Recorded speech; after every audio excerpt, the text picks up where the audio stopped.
They started meeting regularly, always in public places, always initiated by her.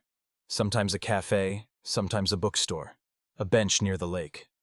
She never offered details about her life, but she listened, intently, like every word he said mattered. And Alex, a man of quiet routines and predictable days, found himself breaking patterns. He began looking forward to her messages, even the ones that just said "here" with a pin drop. There was something magnetic about her detachment, like she was always half here, half somewhere else. But in those moments she chose to be with him. She was fully present. One day she finally asked, "Why did you stop?" He blinked. "On the road? You almost got hit. What was I supposed to do?" "You could have kept driving. Most people would." "That's not me." She smiled, just barely. "I know. That's why I picked you." That made him pause. "Picked me?" he echoed. But she just sipped her tea, eyes down, lashes long and still wet from the rain outside. That night, he couldn't sleep. The idea that she'd picked him, before he knew her, sat like a stone in his chest. But when he saw her the next time, it all felt normal again. Natural, even. Over the weeks, she loosened. Not completely, but enough. Her laughter became less guarded. She let him walk her home, let him carry her bag once when her wrist was sore. She even showed him her apartment, the same dim, quiet place where he'd first dropped her off. It was cleaner now, cozier. There were plants, books, a second toothbrush. And then one night, as she was making dinner, she said, "I used to think people like you didn't exist." "Like me how?" "Kind, consistent, boring." "Hey. I mean it as a compliment." She looked over her shoulder, lips curling. "Boring men are underrated. They don't get you killed." He laughed, but something cold flickered beneath the words. Later, when she kissed him, he tasted salt on her cheek. She hadn't meant to cry, and he didn't ask why. He just held her. 3 months after that, she moved in. Alex didn't even realize he'd been waiting for her to ask.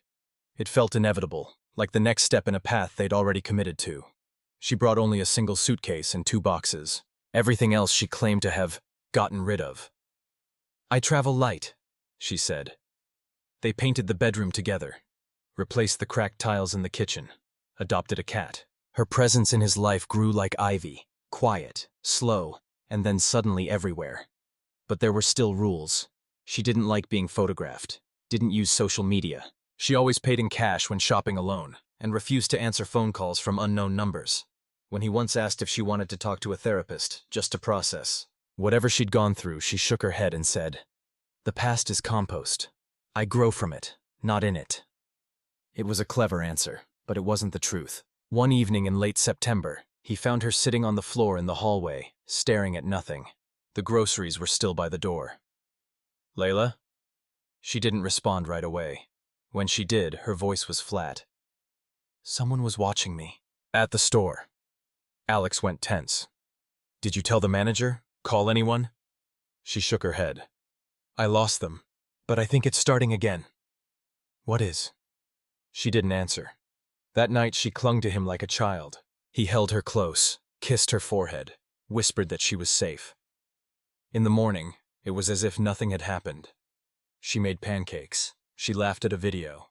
She danced in the kitchen to a vinyl jazz record she'd found in a thrift store. But Alex started checking the locks twice. They had their first serious fight in November. It was about something stupid. His friend Mark wanted to visit for the weekend, and Layla refused. "He's nosy," she said. "I don't like him." "He's one of my oldest friends." "That's not a good reason," he snapped. "You don't get to isolate me from people I care about." Her eyes narrowed. "Is that what you think I'm doing?" He regretted the words immediately, but it was too late. She left the room and didn't speak to him for hours. When she finally returned, she looked calmer, almost serene. "You're right," she said. "I'm not being fair. We can invite him." But when Mark did visit, she was different, polite, pleasant, and entirely unreadable. Later, Mark pulled Alex aside. "She gives me the creeps, man," he muttered. "There's something off." Alex laughed it off. "She's just guarded." "Yeah, like a haunted house with the lights off." Alex told him to drop it. but a small voice in the back of his mind whispered the same thing. It had been whispering for weeks. Still, when she proposed to him a few weeks later, yes, she asked, he didn't hesitate. She handed him a small box across the breakfast table. Inside was a simple ring. "I don't want a big wedding," she said. "No guests, just us. And the ocean." He smiled, overwhelmed, stunned.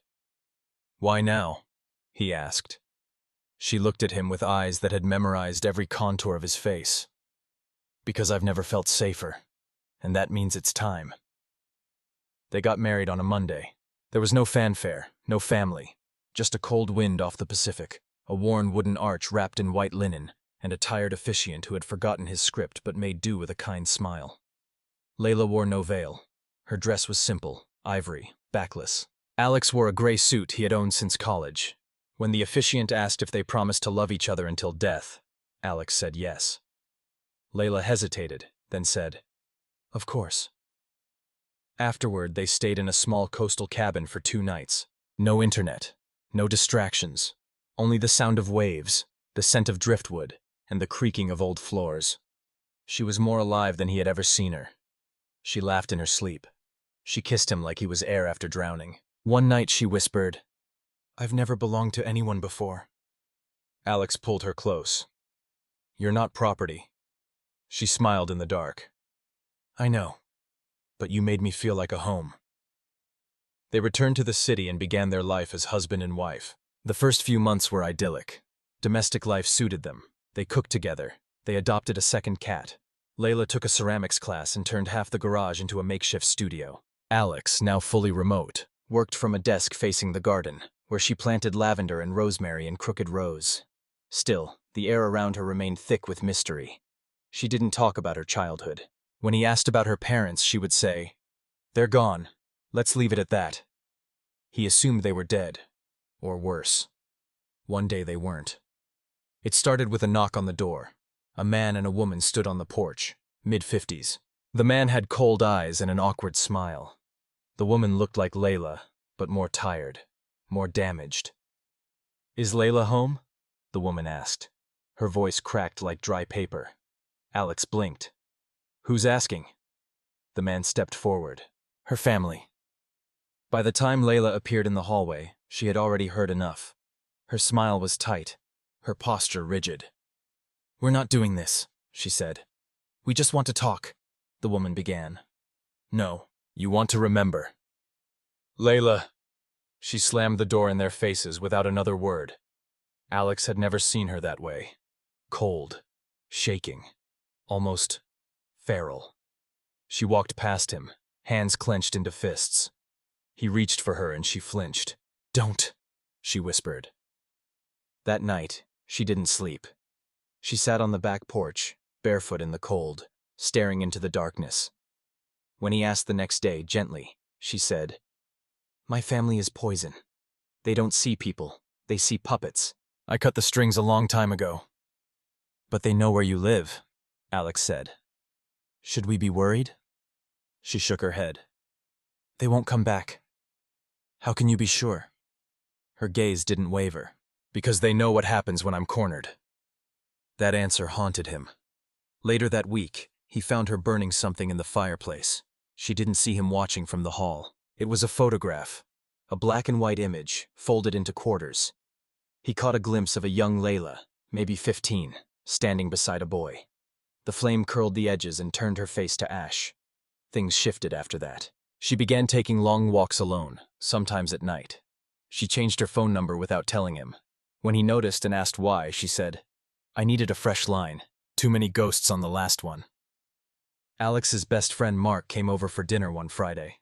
Layla cooked lamb, roasted potatoes, and lemon tart from scratch. She was flawless, charming, attentive, witty. But when Mark left, he pulled Alex aside on the porch. "She's different," he said. "She's had a complicated life." "I don't mean different like that. I mean, calculated." Alex frowned. "You're being paranoid." Mark looked him dead in the eye. "Just be careful, man. Sometimes the worst kind of danger is the one that loves you back." Alex didn't respond, but the words sank in, heavy and slow. 2 weeks later, he found something odd. Layla had left her laptop open in the kitchen. Not her usual machine, the one he knew, but a small silver notebook he'd never seen before. He didn't mean to pry, but the screen lit up when he approached. A document was open. Dosages, by weight and duration. There were tables, names of substances, ratios, symptoms, descriptions. His stomach turned. She walked into the room just as he clicked the lid shut. Her eyes flicked to the laptop, then to his face. "You were snooping? I thought it was mine. It was open." A long pause. "It's research," she said flatly. "For what?" She smiled, cold and unreadable. "For a novel I'll never write." That night, he didn't sleep. Again. He kept replaying everything. The secrecy, the family, the strange responses, the document, her effortless charm with Mark, the tight, rehearsed calm when he asked uncomfortable questions, and the phrase that had slipped out once, months ago, "You should have died last month." At the time, she had been teasing. Maybe, maybe not. By their first anniversary, he was no longer sure if he was married to the love of his life or someone else entirely. But she hadn't hurt him, hadn't poisoned him, hadn't done anything provable. And when she held him, when she whispered how much she loved him, part of him believed it. That was the most dangerous part. It began with the tea. For most of the second year of their marriage, Layla insisted on making it every morning. Earl Grey with a splash of oat milk for her, peppermint or chamomile for Alex. He never questioned it. It was a ritual, small and sweet. But one morning he noticed something strange. The taste was off, bitter, metallic almost. He coughed, but said nothing. Layla kissed his forehead, told him he looked tired, and said she'd make him a special blend that would calm his nerves. That night, he vomited twice, chalked it up to bad sushi. Then it happened again, and again. Fatigue, nausea, foggy thoughts, memory gaps. Alex went to the doctor. Blood work came back normal. No infections, no signs of a virus. "Maybe stress," the physician offered. But Alex knew stress. This was something else. He started keeping track. When the symptoms started, what he ate, what he drank, and a pattern emerged. It was always after tea. Always when Layla prepared it. He stopped drinking it, said he was switching to cold brew, claimed his stomach couldn't handle warm drinks in the morning anymore. Layla frowned but didn't argue. The next day she made him soup instead. He began noticing other things too. A white powder on the rim of a glass, wiped clean just a second too late. Pills with no label, stashed in a small wooden box she kept locked in her ceramic studio. Once he found dried bark shavings in the blender. When he asked about them, she said they were for a natural dye experiment. He looked it up later that night. The bark was from a wild cherry tree. The compound? Cyanogenic glycoside. His hands trembled on the keyboard. He told no one, at first, but eventually he called Sophie. Sophie had been many things. A colleague, a friend, a former flame. She was also the only person who wouldn't call him insane for what he was about to say. They met at a small diner at the edge of town. He laid it all out. The nausea, the symptoms, the documents, the tea, the bark. Sophie listened, frowning deeper with each word. "Are you sure?" she asked. "No." "Do you still love her?" He hesitated. "Yes." "Then you need to leave." "I can't. Not without proof. Not without knowing why." Sophie sighed. "Then you need to play along. But be smarter. And faster." That night, he installed a small hidden camera in the kitchen. It was hidden inside the vent hood above the stove. Motion activated. No sound. Just grainy footage. For 3 days, nothing happened. She cooked, cleaned, poured drinks. Nothing unusual. Then came day 4. He watched the footage at 3 in the morning, heart pounding. She was humming, smiling, stirring tea. Then she reached into her pocket, pulled out a tiny capsule, twisted it open, and poured a pale powder into his cup. She stirred, tasted her own, placed both on the counter. He paused the video. He didn't confront her, not yet. Instead, he poured the tea down the drain the next morning and pretended everything was fine. He went to work, kissed her goodbye, texted her heart emojis, and that night, when she curled against him and whispered, "I'm lucky to have you," he kissed the top of her head and said, "I'm lucky too." He didn't sleep.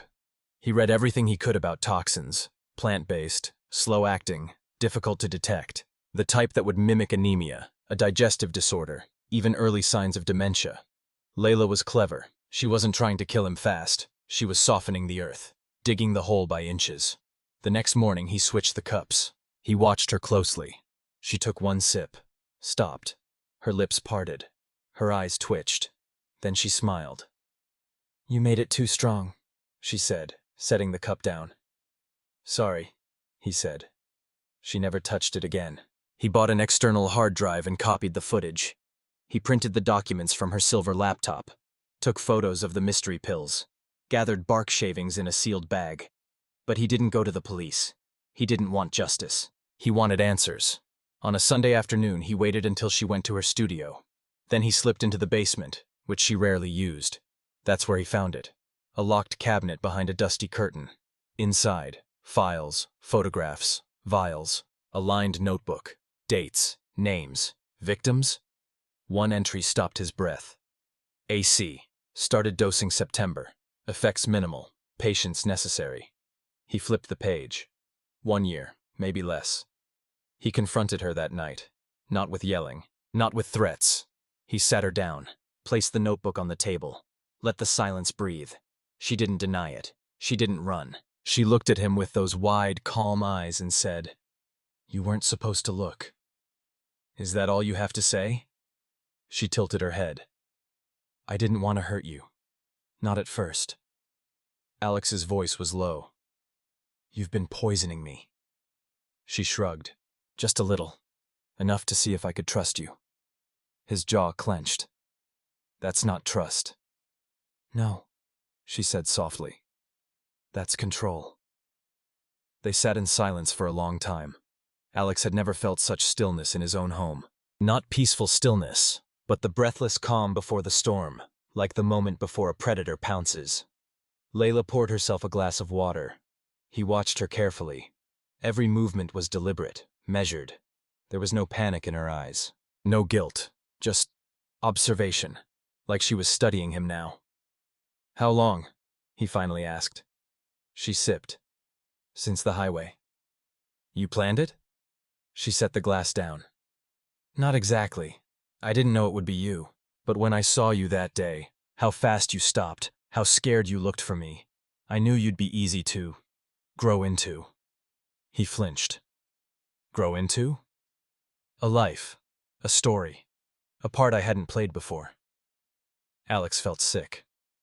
"I wasn't a person to you. I was a part?" "You were the first one I liked." Silence again. It was somehow worse than yelling. "Why me?" he said quietly. Her lips curled in something like sympathy. "Because you wouldn't fight back. You'd try to understand. You wouldn't scream or run. You'd stay. You needed someone to need you." "You think I'm weak?" "I think you're good," she said. "That's rarer than you think." He stood up. She didn't move. "I'm going to the police." "No, you're not." He froze. She reached into her robe pocket and placed something on the table. His phone. Unlocked. The screen showed a draft email. To Mark. Subject line, "If I disappear." She pushed it toward him. "You wrote this last week, but you didn't send it." "I wanted to be sure." "You are now." He didn't answer. "I read it," she continued. "All of it. Very brave, very neat. You attached the footage, the files, but you didn't send it." Her voice softened, almost affectionate. "You were waiting for me to give you a reason not to." "I loved you," he said. A flash of something crossed her face. Regret? Pity? "I believe that," she replied. "But what is love really? A feeling? A need? A habit?" "Love is not poison." "No," she agreed. "Love is the lie you tell yourself while poisoning someone slowly." He stared at her. "You're insane." "I'm meticulous," she said. "There's a difference."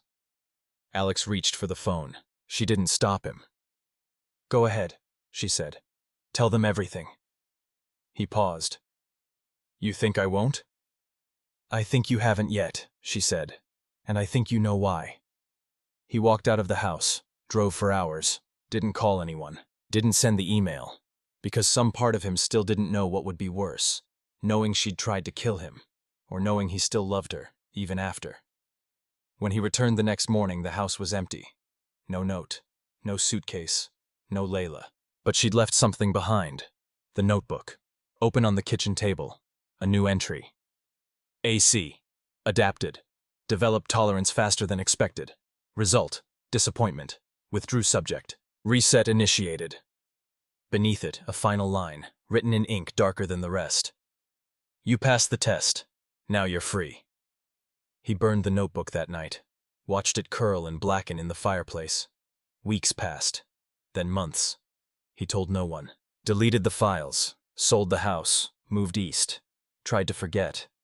But forgetting someone like Layla is like trying to erase a brand from skin. It never really fades. Until one night he got a call. Blocked number. No voicemail. Then an envelope. Inside, a photograph of him sleeping. The window behind him was open. The curtains barely stirred. And on the back, written in her looping script, "You still leave the back door unlocked." Alex stared at the photograph for nearly 10 minutes. He didn't move, didn't breathe. It wasn't the image that terrified him, though it should have been. It was the meaning behind it. She had been in his new home. She had stood over him while he slept. She had come and gone like smoke, and she wanted him to know. He flipped the photo over again. "You still leave the back door unlocked." Not a threat, a reminder. He had never truly left her world. He had only stepped into the quiet between acts. The next day, he changed every lock, installed cameras, wired the house with sensors, alarms. He even adopted a dog, not because he liked animals, but because he wanted something that would bark at strangers in the night. But deep down, he knew. Nothing could stop her if she really wanted in. Because Layla didn't kill out of rage. She killed out of purpose, and purpose always finds its way.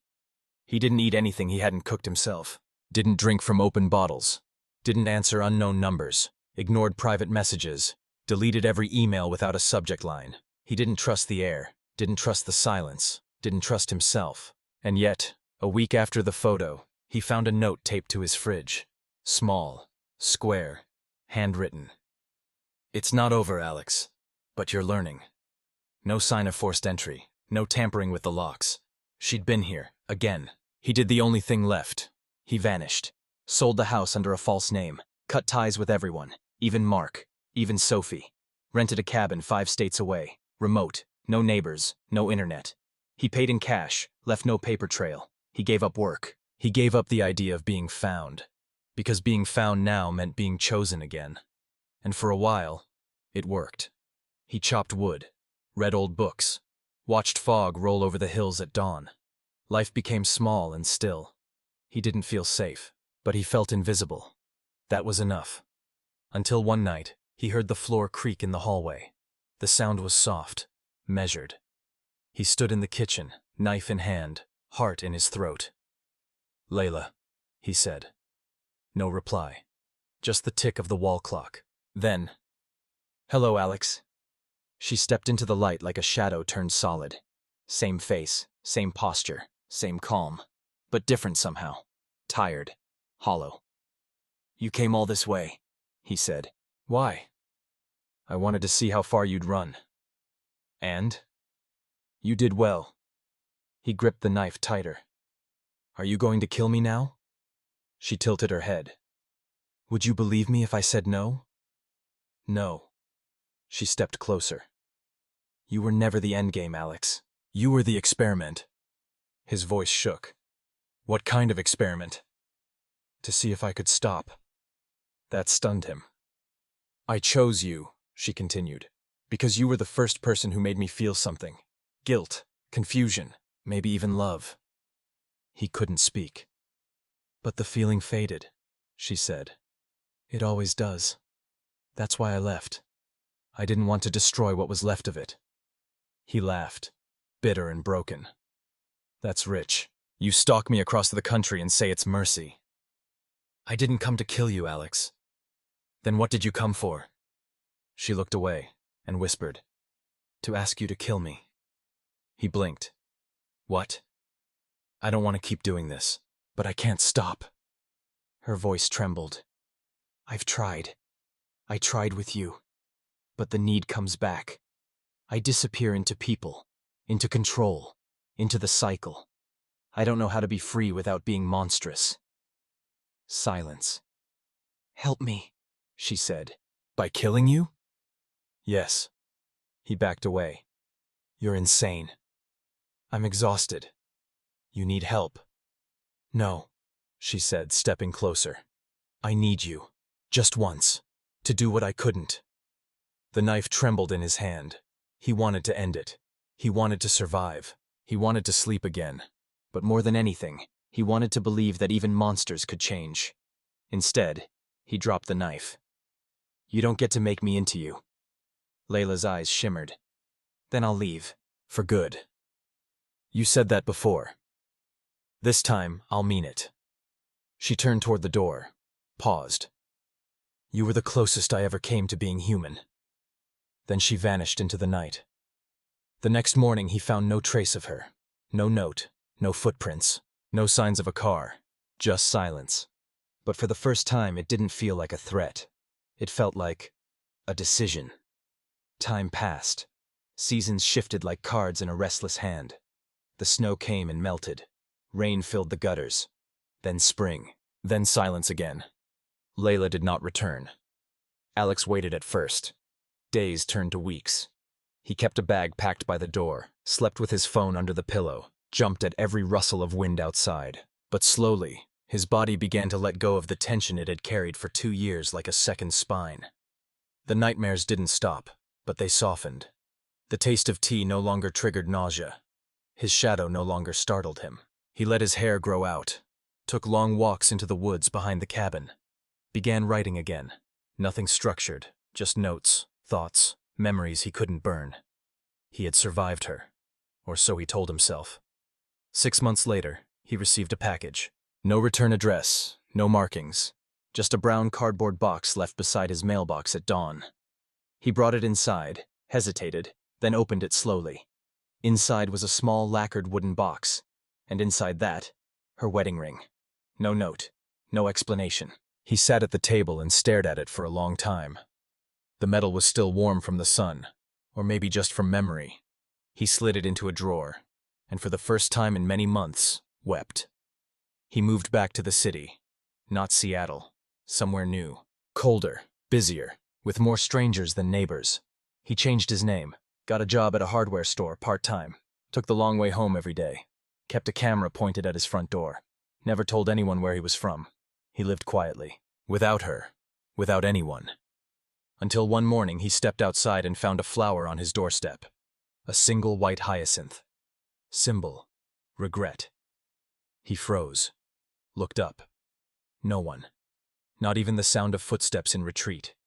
Just the flower. And a message beneath it. Still watching. Still free.